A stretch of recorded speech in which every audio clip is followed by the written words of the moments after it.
Hello guys, പുതിയൊരു വീഡിയോയിലേക്ക് സ്വാഗതം. നമ്മുടെ ചാനൽ ആദ്യമായിട്ടാണ് കാണുന്നവരുണ്ടെങ്കിൽ ദയവ് ചെയ്തിട്ട് സബ്സ്ക്രൈബൊക്കെ ചെയ്ത് ലൈക്കും ഷെയറും ഒക്കെ ചെയ്തിട്ട് വേണം കാണാനായിട്ട് കേട്ടോ. എല്ലാവരും സബ്സ്ക്രൈബൊക്കെ ചെയ്ത് സപ്പോർട്ട് ചെയ്യുക. അപ്പോൾ ഇന്ന് നമ്മൾ ചെറിയൊരു റിയാക്ഷൻ വീഡിയോ ആണ്. റിയാക്ഷൻ എന്ന് പറഞ്ഞാൽ നമ്മുടെ ജോർജ് കുട്ടി തിരിച്ചു വരുന്നു. ജോർജ് കുട്ടിയെ മനസ്സിലായത് നിങ്ങൾക്ക് ആർക്കെങ്കിലും? ജോർജ് കുട്ടിയാണ് ദൃശ്യം 3 എന്ന പടവുമായിട്ട് തിരിച്ചു വന്നിരിക്കുന്നത്. നമ്മുടെ മോഹൻലാലിൻ്റെ ഏറ്റവും പുതിയ പടം ദൃശ്യം 3. അതിൻ്റെ ഒരു ടീസർ വന്നിട്ടുണ്ട്. അത് മെയ് 21 റിലീസ് പറഞ്ഞിരിക്കുന്നത്. അപ്പം ദൃശ്യം 2 നമുക്കറിയാം, അത് OTT-യിലായിരുന്നു. അതുകൊണ്ട് തന്നെ തിയേറ്ററിൽ കത്തിക്കേണ്ട ഒരു പടമായിപ്പോയി. പക്ഷേ എനിക്ക് തോന്നുന്നത് അതിൻ്റെ കൂടെ ചേർത്ത് ഇപ്പോഴാണ് കത്തിക്കാനായിട്ടുള്ള പ്ലാനുമായിട്ടാണ് വന്നിരിക്കുന്നത്. അപ്പോൾ അതിൻ്റെ ടീസർ വന്നിട്ടുണ്ട്. ഇന്നലെയാണ് ടീസർ വന്നത്. അപ്പോൾ ഏകദേശം 4 ലക്ഷം പേര് ഓൾറെഡി കണ്ടു കഴിഞ്ഞു ഈ ഒരു ടീസർ. അപ്പോൾ നമുക്ക് ആ ടീസർ ഒന്ന് നോക്കാം. ഞാൻ വെറും ഒരു സാധാരണക്കാരനാണ്. ഇതാണ് ദൃശ്യം 1-ന്റെ ആ ഒരു സംഭവമാണ് കാണിക്കുന്നത്.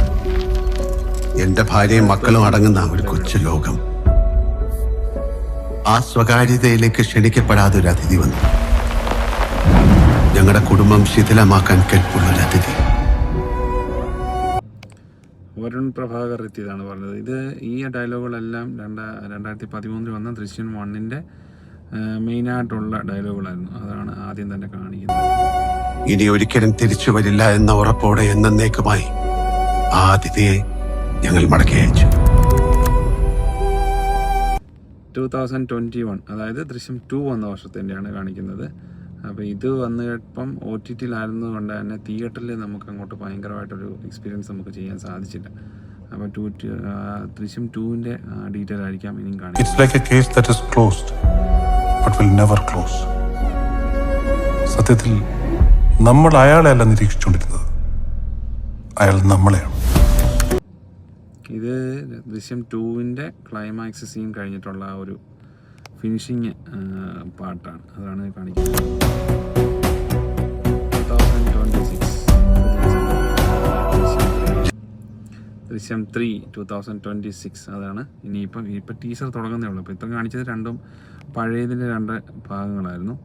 അപ്പോൾ ഇനിയാണ് പുതിയതിൻ്റെ കാണിക്കാൻ പോകുന്നത്. ജനിച്ചപ്പം മുതൽ തുടങ്ങിയതാണ് എൻ്റെ ഈ യുദ്ധം. സ്വന്തമെന്ന് പറയാൻ ആരുമില്ലായിരുന്നു. കഷ്ടപ്പെട്ട് അധ്വാനിച്ച് ഞാൻ സ്വന്തമാക്കിയതാണ് എൻ്റെ കുടുംബം.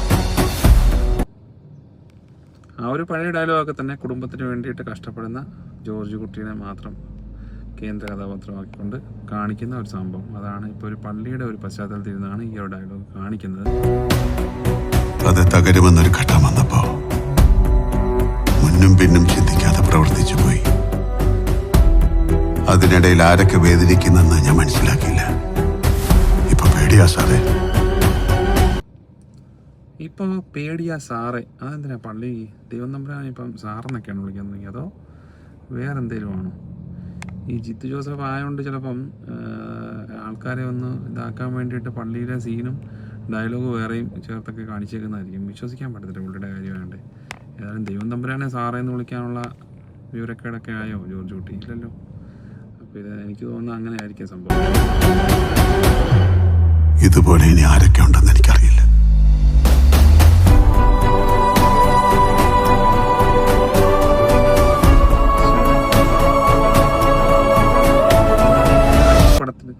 ഈ പെൺകൊച്ചുങ്ങൾ ഈ പടത്തിൽ വരുമ്പോൾ മാത്രമാണ് കാണുന്നത്, അല്ലാതെ ഒരു പടത്തിൽ ഞാൻ കണ്ടിട്ടില്ല കേട്ടോ. ഇതിനു വേണ്ടിയിട്ട് മാത്രം ഉണ്ടായ പിള്ളേരാണ്.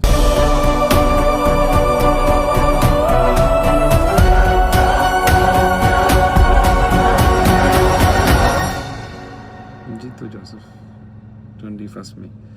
ഇത് കണ്ടപ്പം എനിക്ക് തോന്നിയത്, കാരണം ടീച്ചറിനകത്ത് വലിയ കാര്യങ്ങളോ ഒന്നും ഡീറ്റെയിൽ ഒന്നും പറയുന്നില്ല. പിന്നെ ദൃശ്യം 3 വരുന്നത് കാരണം തന്നെ ദൃശ്യം 2 ഞാൻ കഴിഞ്ഞ ദിവസം കൂടെ നിന്ന് കണ്ടായിരുന്നു. അപ്പം ഏകദേശം അതിനകത്ത് കഥകളൊക്കെ തീർന്ന മട്ടാണ്. അതായത് സംഭവം ഇനിയിപ്പം അവർ ഓൾറെഡി ഇവനെ കൊന്നെന്ന് അറിഞ്ഞു, അയലും ഒക്കെ കൊടുത്തു.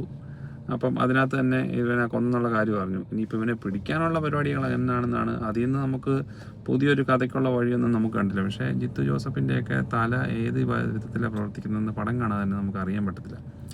അപ്പം തിയേറ്ററിൽ തന്നെ പോയി കാണണമെന്നാണ് ആഗ്രഹം. ഇതൊരു പടവും നല്ല രീതിയിൽ കളക്ഷൻ വാരും എന്ന് തന്നെ നമുക്ക് പ്രതീക്ഷിക്കാം. പൊട്ടിപ്പോകാതിരിക്കാൻ എന്ന് പ്രാർത്ഥിക്കാം. അപ്പോൾ അതൊക്കെയാണ് ടീസറിൻ്റെ വിശേഷങ്ങൾ. അപ്പോൾ പുതിയൊരു വീഡിയോ ആയിട്ട് വരുന്നവരേക്കും ബൈ.